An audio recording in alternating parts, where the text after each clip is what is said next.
Real estate రంగం పూర్తిగా కుదేలైంది అధ్యక్ష. గ్రామీణ ఆర్థిక వ్యవస్థ కుప్పగూలింది అధ్యక్ష.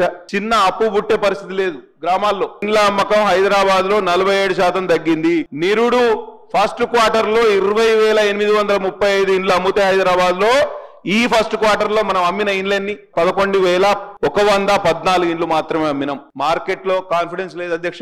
బాయన్సీ లేదు. There is no floating in the market. There is no cash rotation in the market. This is severely hurting the common man. సగం మంది కూడా ఉపాధి దొరుకుతలేదు వాళ్ళ రాష్ట్రంలో. Migrant workers are badly hit because of the slump in real estate sector అధ్యక్ష. This needs to be corrected at any cost. మా దగ్గర నుంచి మంచిర్యాల పోతారు, కరీంనగర్ పోతారు, హైదరాబాద్ వస్తారు, వాళ్ళకు ఉపాధి లేదు.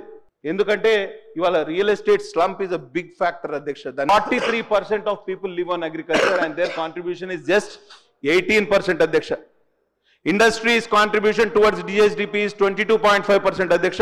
Their contribution 22.5% have employment in industry sector and their contribution towards GSDP is just 16%. అదే సర్వీసెస్ కి వచ్చేవరకు 35% people work in services sector and they contribute 67%. అంటే మనం కేవలం సేవల రంగం మీదనే ఆధారపడుతున్నాము. ఇది కరెక్ట్ కాదు. ఇది మన భవిష్యత్తుకు ఇబ్బందికరమైన పరిణామం.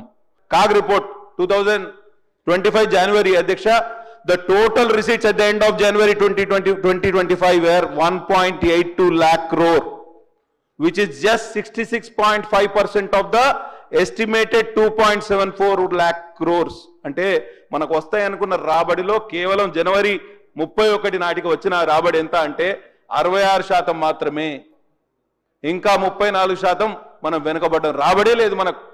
And those receipts, major chunk of those receipts were in the form of borrowings which stood at 58,586 crores, 9,000 crore higher than the projected for the physical 49,255. అంటే నేను చెప్తున్నా అధ్యక్ష, ఆదాయం చాలా బాగుంది, స్టాంప్స్ రిజిస్ట్రేషన్ లో ఆదాయం బాగుందని.